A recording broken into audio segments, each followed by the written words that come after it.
Next, we have a presentation by my friends at DADCO. Hans Law is going to speak, and his lovely assistant, Ron Dahlquist. And I should just say, Ron is responsible for all the power at the lighting event. And if it wasn't for Ron, we could not pull this whole thing off. So thank you very much. Now, he's got a new product that's really pretty revolutionary. This is a giant battery pack, so we won't be running off mains anymore. We'll be off power, and Hans Law is going to tell us all about it. So go ahead, please, Hans. Great. Thank you, Jim. So we have a whole lot of great LED lights here today. What do they have in common? They do need power. We haven't reached a level yet where we have LED lights that don't work without power. So even if the power requirements have gone down somewhat from tungsten and other light sources that we have, they still need to be powered. Portable power is something that comes more and more into play, and there's been a number of solutions that have tried to solve that problem on kind of a smaller scale. What we're going for is solving that problem on a somewhat larger scale. So we have a portable battery pack here that is not your regular AAA battery. It's slightly bigger than that. And the idea of it is it has 24,000 watt hours available, so 24 kilowatt hours. So it can power a thing like a Airy sky panel, the S60, 5 of those for 10 hours, for example. It can power other parts of the production, the video village, other auxiliary functions that requires power all the time. And if you don't want to run a generator, this is an excellent alternative to a generator, for example. And it weighs about 750 pounds, so it's not a lightweight item. It's built with the same type of batteries that you will find in electrical vehicles. And I'll open this for you so you can take a look inside.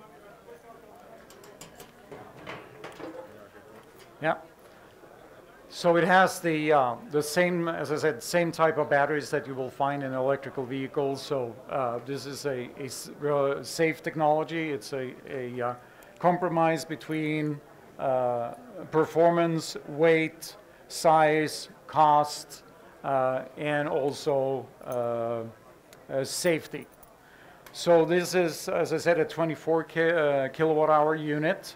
It comes in this version, has an inverter so that you can get 120 volts out, 50 amps. You can run full 50 amps for about 5 hours on it. This also provides you with the charger, is integrated in the same unit. So you can hook it up to, you see here, there's 200 amp Bates connectors here, one male and one female. So you can charge it off a 100 amp Bates connector. Takes about 6 hours to charge, can be maneuvered by one person, more safely probably by two. Will fit in most elevators in LA at 750 pounds. It is narrow enough to go through doorways. It has balloon rubber wheels so it can roll over thresholds and other things like that in an office environment, for example, without damaging the interior of a building. So we have a strong belief that portable power is going to be a big issue going forward in production environments, everything from small to large productions. Portable power will be an important part of that going forward.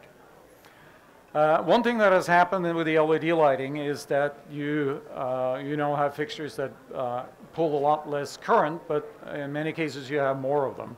So I'm going to show you another product.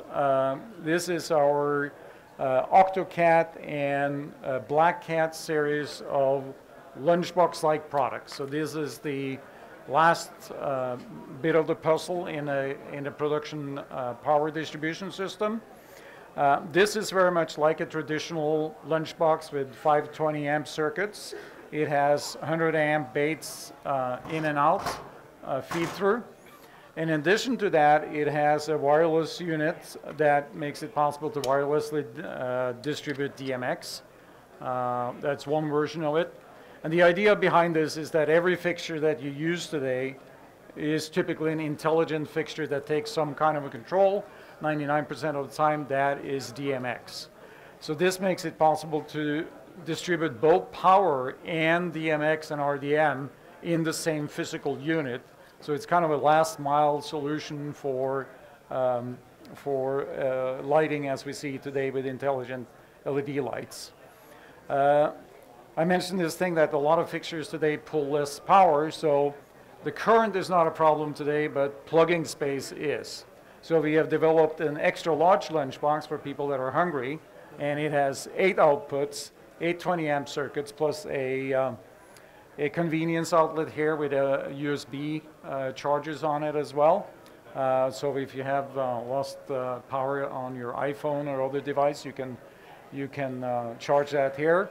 Here's another example of the data distribution that we integrate. This is an Ethernet to DMX RDM node. So it takes streaming ACN or ARPANET in and outputs 8 universes of DMX, and that can be the same DMX universe or 8 different DMX universes.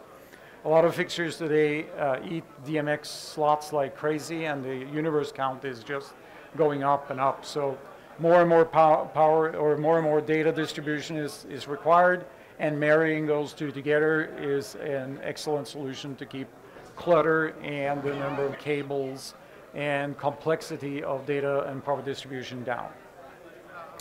So those are the 2 products that we're showing here. We're all on the wall there. If you guys want more information, please stop by. This unit sits on the outside for the time being. You're more than welcome to take a look at it out there, or come and visit us over on the wall, and we'll tell you more about it.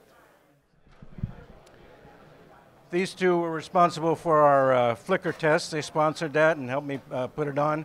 An industry-wide study that we did of flicker.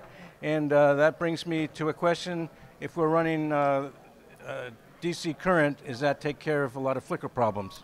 That depends on the fixture. Yeah. So there's 2 ways of driving LEDs. It's either pulse width, if you're thinking about LED fixtures.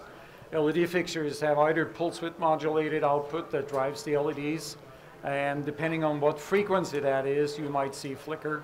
The other way of controlling LEDs are by changing the current. If you do that, you have no flicker. So if we were running those kind of lights off of the battery, we would have no flicker problems. That is correct. If the LED driver is a current driving LED driver. Okay. So there could be some additional advantages. Yes, to the system. we're actually looking at this. This has 120 volt AC output. The next generation we're looking at is be able to power the LED fixtures directly. A lot of them have 24 to 36 volt DC inputs, which feels like the natural way of doing it. Right now we're taking the battery voltage, which is 48. We convert that up to 120 volts in the inverter, which is kind of an unnecessary step, because when it gets into the LED fixture, it's converted down again to 24 to 36 volts of DC. So we could bypass a lot of that by feeding the fixtures directly with low voltage DC. Okay, I'd like to thank once more, this is the dad in DADCO, Ron Dahlquist and Hans Law. Thank you. Thanks.